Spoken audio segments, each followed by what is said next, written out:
जय श्री राम मित्रों। मैं आपका ज्योतिष मित्र राकेश पांडे आज पुनः वैदिक इनसाइट्स अनवेल्ड चैनल में आप सभी के समक्ष उपस्थित हुआ हूं।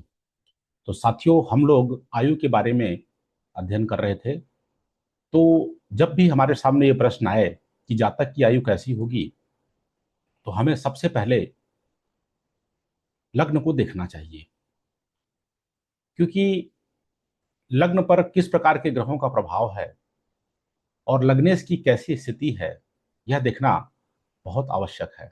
यदि लग्न पर अशुभ ग्रहों की दृष्टि है, अशुभ ग्रह मतलब यहाँ पर नैसर्गिक अशुभ ग्रहों की बात है, जैसे शनि है, मंगल है, राहु केतु, ऐसे ग्रहों की दृष्टि लग्न पर हो, और लग्नेश जो है छठे आठवें बारहवें भाव में नीच का हो, अस्त हो, शत्रु क्षेत्री हो, पाप ग्रहों से दृष्ट हो, तो लग्नेश भी पीड़ित हो जाएगा।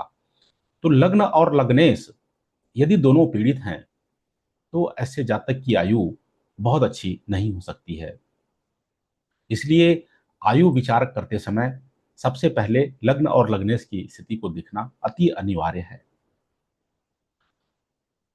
अष्टम भाव, अष्टमेश और कारक शनि, चंद्रमा, इन सबका भी इंपॉर्टेंस है, लेकिन सबसे पहले हमें लग्न को ही देखना चाहिए और लग्नेश को देखना चाहिए, और फिर अन्य बातों को देखना चाहिए। तो आज मैं आप लोग के समक्ष में फल दीपिका का एक बहुत अच्छा श्लोक साझा करना चाहूंगा, जो कि आयु विचार में लग्नेश की स्थिति को महत्व देता है।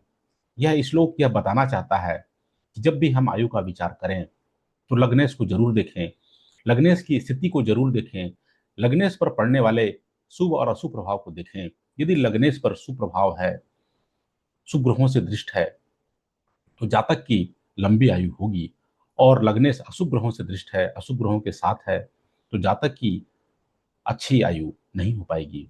तो साथियों, मैं श्लोक आप लोग के समक्ष एक बार साझा करना चाहूंगा।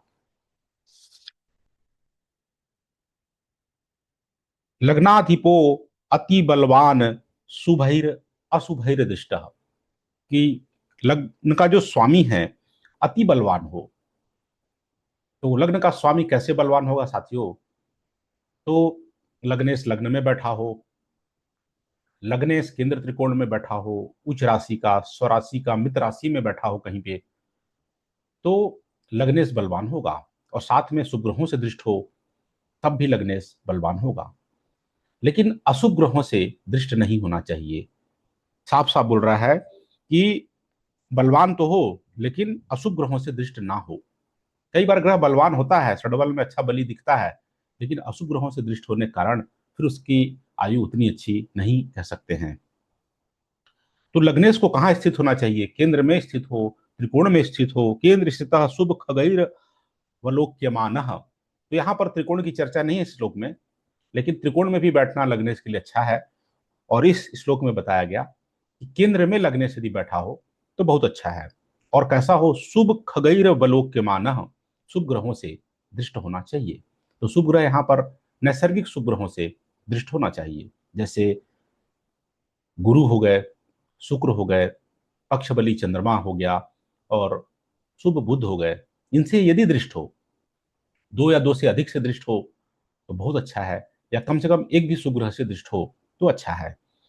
तो यहाँ पर जो पॉइंट आता है कि लग्नेश को अच्छी स्थिति में बैठना जरूरी है और शुभ ग्रहों से दृष्ट होना जरूरी है। फिर साथियों, अगली पंक्ति में कहता है, मृत्यु विहाय विदधाति सदीर्घमायु सार्धम गुणैर बहु भिरु जित राज लक्ष्मया, कि ऐसा जो लग्नेश है, जो बलवान लग्नेश है, बहुत सारी जो जीवन में मारक परिस्थितियां आती हैं, बहुत सारे जो किसी कारण से संघर्ष आ जाए, तो उन सबको यह विजय प्राप्त करने में सक्षम है।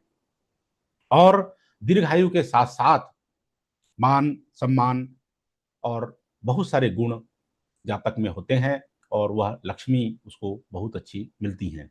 तो अपने जीवन में धन धान्य से समृद्ध भी होता है, और बहुत अच्छी उसकी आयु होती है। तो साथियों, आज हमने समझा कि आयु में लग्न और लग्नेश की कितनी महत्ता है। इसलिए जब भी कुंडली हमारे सामने आए, तो अष्टम भाव अष्टमेश को देखने के पहले लग्न और लग्नेश को निश्चित ही देख लेना चाहिए, क्योंकि किसी भी एक चीज को देखकर हम पूर्ण निर्णय तक नहीं पहुंच सकते हैं। हमें सभी बातों को समझना होगा और इस ज्योतिषी को सभी बातों का तारतम्य बनाकर ही किसी चीज का डिसीजन लेना होगा, अन्यथा उसके फलादेश गलत हो जाएंगे। तो साथियों, यदि आप लोग को अच्छा लगा हो तो वैदिक इनसाइट्स अनवेड चैनल को लाइक करें, शेयर करें और अपने मित्रों तक अवश्य साझा करें इसे, ताकि सभी लोग को एक ज्योतिष की जो सच्चाई है वो पता चले और किस तरह से ज्योतिष करना चाहिए, शास्त्र सम्मत ज्योतिष करना चाहिए, इसको समझने की जरूरत है। बाकी जो प्रैक्टिकल जो कुंडलियाँ आती हैं उनको भी शास्त्र से ही समझते हुए उसमें तारतम्य बनाना जरूरी है। तो जय श्री राम, मिलते हैं आगे नए चर्चा के साथ। आयु भाव से संबंधित ही। जय श्री राम।